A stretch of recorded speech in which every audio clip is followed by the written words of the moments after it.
6 bob. İnsanlar dunyoda ko'payishga boshlaganda, qizlarmi ko'plab tug'ilgan edi. Xudoning o'g'illari shu qizlarning chiroyliligini ko'rib, o'zlari qolgan qizlarni xotinlikka elishga boshladi. Buni ko'rgan Parvardigor, "Men insonlarga bergan hayotlik ruhi ularda mangu yashamaydi. Chunki ular o'lishga tegishlik.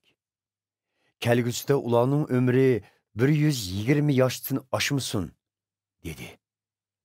Xudoning o'g'illari insonlarning qizi bilan birga bo'lib, avlod topgan chaqda va keyingi vaqtlarda yer yuzida nefilim deb atiladigan deviga o'xshaydigan odamlarmi bor edi. Ular qadimki zamonning boturlari va donliq kishilari edi. Parvardigor insonlarning razilligini, niyatining har qachon yomonligini ko'rib, o'zining odamni yaratganligiga pushaymon qildi.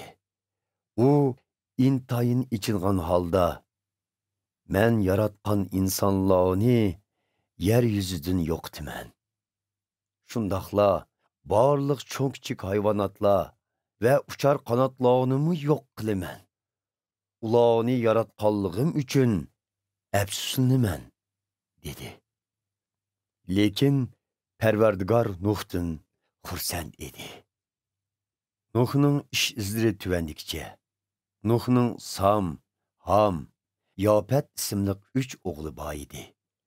Nuh o'z zamonida birdan-bir durust, qusursiz odam bo'lib, Xudoga yaqin yashagan edi. Boshqa insonlar bo'lsa, Xudoning nazarida gunohga patqon bo'lib, yer yuzi ular sabablik zo'ravonlikqa to'lgan edi. Xudo dunyoga nazar silib, kishilarning qilmishlarining razilligidan dunyoning intayin buzilganligini ko'rdi. Shuning bilan Xudo Nuhqa, "Dunyo insonlarning zo'ravonligiga to'lib ketdi. Shunga men ularni yo'qtiman. Dunyo bilan qo'shib butunlay yo'qtiman. Sen yaxshi shamshod yog'ishidan o'zingga bir kema yasa. Yasgan kemining ichida o'ylar bo'lsin. Suv kirmasligi uchun ichi sirtini mo'mla. Kemining uzunligi 133 metr, kengligi 22 metr, egizligi 13 metr bo'lsin. Kemining eng ustida lampi bo'lsin. Lampi bilan yog'och tam oralig'ida 50 santimetr egizlikda bo'shliq qoldi. Kemini yuqori, o'tira va töven 3 qavat qilgin. Kemining eshigini yeniga ochqin.